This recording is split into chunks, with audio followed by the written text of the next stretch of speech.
What's up guys, and welcome back to another episode of Pokémon Switch, where today we are going to be talking about the topic of Z moves or Z moves, bear in mind I'm English, and then we're going to talk about how they're going to fit into future games. So the question particularly was, will Z moves be present in future games, and if so, how could they be handled?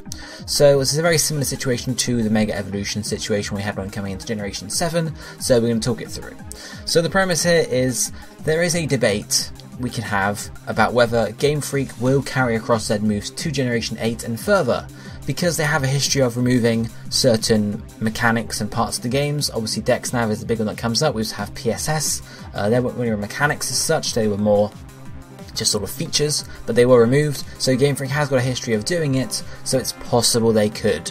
And there are a few reasons sort of in sort of either way why it might be good for them to remove it, or just keep it for Generation 7, and then again some more why it's good to carry across to Generation 8.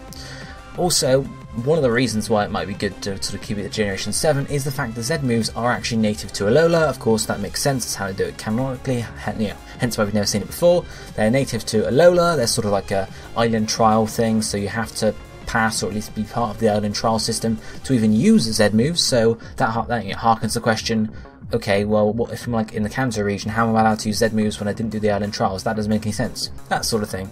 We also have to think about the fact that we heard, I think it was in Sun and Moon, that Solgaleo and Lunala actually gave the Tapunium Z to the Tapus, to the Guardian Deities. Initially that's okay, so maybe they're linked into somehow. And then we also learned in Ultra Sun and Ultra Moon that the Ultra Recon Squad revealed to us that Z moves and Z crystals and everything like that are actually all related to Necrozma and Necrozma's light, or Necrozma's energy, let's say.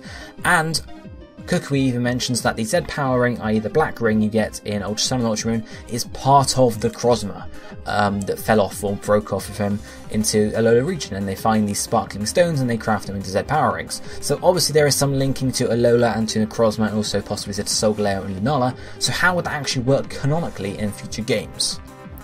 So there are two ways they could do it. The first is the Mega method, or just carry it through. So of course what happened with Mega Evolutions is they carried across into Generation 7, they're in Sun and Moon, however they're not part of the main story. You only ever receive your Mega Ring once you beat the main game, and then you have one or two battles with Mega Evolutions, and that's really it. Of course it's still all in the game, but it's not part of the story. It's still there as a mechanic. And it was simpler at the time to sort of, when we were thinking like, is it going to be in Gen 7? It was a lot simpler because Mega Evolutions didn't just introduce a new mechanic, they introduced loads of new forms. You had, what, 20 or so new forms for Pokemon, so Mega Blaziken, Mega Sceptile, Megas of loads of people's favourite Pokemon, and you can imagine what the community backlash might be if those weren't carried across. So say my favourite Pokemon is Steelix. There was a Mega Steelix, I was so amazed, oh my god, I love Steelix even more now, I can't wait to use Mega Steelix all the time. Oh, they've removed it. Well, that's a bummer. And for some people that could have been a kicker that's like, well, why am I even bothering with this game or this franchise if they are taking things out of the franchise? If you get what I mean there. It was a very integral part. And it was also seeping out into other areas, so for example the TCG had Mega Evolutions, and also in Pokémon Tournament there were Megas in there, so it wasn't just contained to one area of the franchise. With Z moves it's similar because of course they are part of the franchise and whatnot, but they're slightly different because, for example, in the TCG, yes there are Z move like mechanics, but they're called GX moves. Of course this is similar to the EX that they have in the TCG series, just with a G instead, but it's a very similar concept to Z moves, but it's not called Z moves, they could have called it like ZX moves or ZX moves, and that would have been similar, but for some reason they chose not to use the same term, and that might be the fact that they don't want to tie it in necessarily as much. Who knows though? Who knows? So it might have a similar impact on the game depending on whether they keep Z moves in or remove them, because of course when we had Megas in Generation 6 introduced this whole other layer to competitive battling, particularly because then the whole thing was, okay, what Mega do you have on your team, how do you use the Mega, do you use it at the right time, is it used properly, and that sort of built in a lot to how well you did in the battling and stuff like that. And Z moves have had a similar impact because it's a case of what Z move are you going to use, are you going to have Z crystals on just one Pokemon, or are you going to have them on all Pokemon, what move do you actually use it on, when do you use it in the battle, etc. So it's very similar to Megas in the impact and competitive battling at least. So it could easily be carried across the same as Megas, because just make it a post-game factor. So the new Generation 8 game is in the a blue region, I don't know, and once you finish the game, someone from Alola comes and says, oh, I've noticed you're a really good battler, or you're the champion. In the Alola region, we use these things called Z moves. Here, I've got a spare Z ring and loads of Z crystals. Boom, have them. You know, maybe at the same time you get the Mega Ring, for example. And that could be basically how it works, you know? So you can still use Z moves, but they're not part of the main story. And that links into how Game Freak like to design their games, particularly Pokemon games. They like each game to feel different. So, of course, Generation 6 of X and Y felt very unique because you had these Mega Evolutions. Auras felt similar, but it was just adding more to an old game, which was good. Of course, if you then brought Megas across into Generation 7 and had them work exactly the same, then rather than the game being about using your Z moves, it might be more about just running through the battle with a Mega Evolution, because of course you can't have Megas and Z moves at once. So that's why Mega Evolutions were relegated to the end game, because of course that puts some focus on Z moves, and that's how Game Freak likes to do it. So doing this similar sort of thing in another game, you might have a new mechanic or a new feel or something new to look at. So Z moves and Megas aren't there to distract you from that new one, so you can experience that differently. But then once you finish the game, you can use Z moves and Megas in competitive battling, or just other battles anyway, and it's still in the game, but it's not part of the focus of the game. So that's similar to what Megas would be. So we might see Megas make a comeback in Generation 8 as well. They might be part of the main story. If they add more Mega Evolutions, you expect they will. And the similar thing could happen with Z moves in the future as well. If they added 3 or 4 more unique Z moves, or maybe split it up somehow, so say you had like a physical Z crystal and a special Z crystal. Of course, we're talking about a few years in the future now when things actually get rehashed for it. But that's of course when it would be brought back into the main game. But apart from that, be a post-game feature. So what's the other thing they could do? Of course, there is also, they just have them in the game, which wouldn't really be too much of a change, hence why I'm not talking about it. The other thing is the clean slate. You just remove it entirely.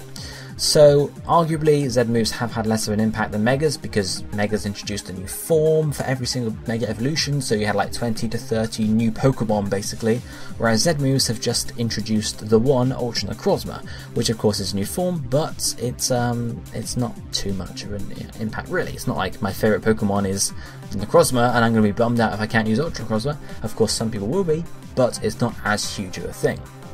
So there is a possibility of leaving it as an unload and only mechanic. There's also the thing we can think about, you know, every generation we get a new thing coming along, so Poketech is a good thing to think about that. So every region, the old one goes away, so of course the Dex now people were angry about, but that was to bring in the new Rotom Pokedex, for example, so they can rehash it. Of course, that's a whole different debate, but it's happened in previous games as well. You had the Poketch in Sinnoh. Of course, you didn't keep the Poketch over into Gold Soul Silver because that had the Pokegear as a remake, but then going into Black and White you had the Seed Gear instead, something slightly different just to mix it up a bit, because again, if you had the same features in every single game, they would feel the same and people would lose interest in the franchise. That's how they do it basically. So, you know, this gives each regional game a different feel, and the same could be applied to Z moves or game mechanics themselves. Arguably, it can be achieved by, you know, leaving Z moves to the post game, because you still get this new feel of playing through the game with a new mechanic, and it doesn't feel like an old game, and you can just have the Z moves at the end of the game. But it doesn't do anything to help limit mechanic creep of the game itself. So this is one thing that could happen, maybe give it 10 years, a few more generations. We've had, of course, in the last generations, Megas, we've had Z moves, and we also have Alolan forms introduced now, and it is a mechanic in some way. But say, you know, Generation 8, they gave us a new type of battle strategy. I don't know what it would be. Maybe once a battle you can, you know, increase one of your stats randomly. Something like that happens. And so that happens to Generation 9 as well, because they need to give each generation a new feel. So you end up getting your Z ring with the Z crystal. It's also got a keystone in it, so it allows you to do Mega Evolutions, and then you get your next one to do battle power-ups, and eventually you've got 3 or 4 or 5 battle mechanics you have to sort of juggle about. Oh, am I going to use a Mega, or am I going to use a Z crystal, or am I going to use this or that? And that's a huge sort of strain on the game. Now this can be handled by competitive you know, things, because of course when Sun and Moon originally came out, they banned Megas from the main battling circuit, at least for a while. I'm not sure if they're back yet, but they, you know, they can ban Megas so they can just have Z crystals. And similarly, when Generation 8 comes out, they might ban Z crystals, so you can't use Z moves for, you know, at least the first championship of the year. Maybe they filter them back in to again just give you a new sort of mechanic feel in competitive. But it doesn't really help for sort of normal gameplay. As I mentioned, you could have your Megas, you could have your Z moves, you could have your stat boosts, something like that. You have to keep thinking about and juggling it. It makes it very messy and saturated. And other games we look at, Zelda for example, Zelda definitely does something like this. You don't have the same mechanics built into every single game. Some games have unique mechanics and some don't, so it helps to keep them saturated, whereas if you stacked every single one on top of one another, it would get a bit messy and a bit weird, and it would makes the games just feel the same and just feel too messy. So it's good practice in game franchises to keep things fresh and updated, basically. So what if you just chose to leave Z moves behind and just remove them from the game in Generation 8? What would happen? Well, of course, we have one form, as I mentioned, Ultra Necrozma. You could either leave it behind and just say you can't access this form because you're not in Alola. That would make sense. Some people might be bummed about it, but it would make a lot of sense. Or you could keep one Z Crystal and have it feature like a Mega Evolution, because that's basically what it is. Ultra Burst is just a Mega Evolution just with a Z Crystal. So that's how you could keep it working there. Of course, as I mentioned, it's a legendary form. Not many people are going to be too disappointed about it, and also the fact that it's a legendary, as long as it's not in the story, it's not going to have any relevance there. It's not really relevant in competitive too much, because apart from Uber battles, it's not allowed. And of course, in normal gameplay, yeah, okay, you could pull your Ultra Necrozma across and use it in battle, but how often are you going to do that, and how much of a bummer is it you can't access it? It's not a huge thing, basically. So it's a sort of juggle at the moment. You can keep them in the game and just have them in post-game, or you can remove them and have it be a fresh, clean slate. Now, in terms of I think, I'm more interested in keeping things canon to some extent. And as I mentioned, Z moves are an Alolan thing. As I mentioned, you have to do the trials to get access to Z moves at all. And also Necrozma seems to have some sort of link to both the Z power rings and the Z crystals themselves. And also that links back into the Alola region. So it would make sense if Z moves just didn't appear. Maybe you hear some whispers of them in future games, but unless you're in Alola, you can't use them. That would make a lot of sense to me. Because otherwise, again, you're just ruining the canon and the plot and the story you're actually making yourselves. Megas would, to some extent, sort of canonized by having a Mega timeline now. We have timelines where Mega Evolutions are present throughout, rather than just being like, oh yeah, X and Y just discovered Megas, except we've been having them years before in Auras. That sort of thing's a bit messy. But they have fixed it to some extent, so doing the same thing with Z Crystals and Z Moves would be a bit messy themselves. You could have some sort of explanation away, say, oh yeah, Necrozma affected the whole planet, maybe, but that's again a bit messy. Or they could create another timeline, so as well having the normal timeline, the Mega timeline, which Megas are, and then finally the Ultra timeline, where everyone can use Z Moves everywhere. Might work, but again, it would be really messy, and so say you're in Johto and you can just use Z moves. I'll be disappointed if they show up without a decent explanation and something like that, but of course, what do you guys think and hope for as well? Do let me know down below in the comments section. But for the next video, if we let know about topic now, we are going to be talking about Eeveelutions.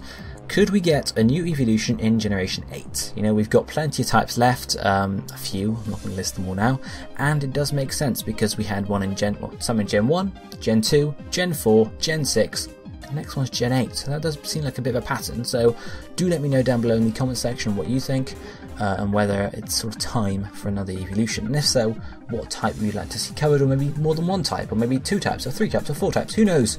Let me know your thoughts down below in the comment section, but this will be it for me for today, so I shall see you next time. Thank you for watching, goodbye my friends.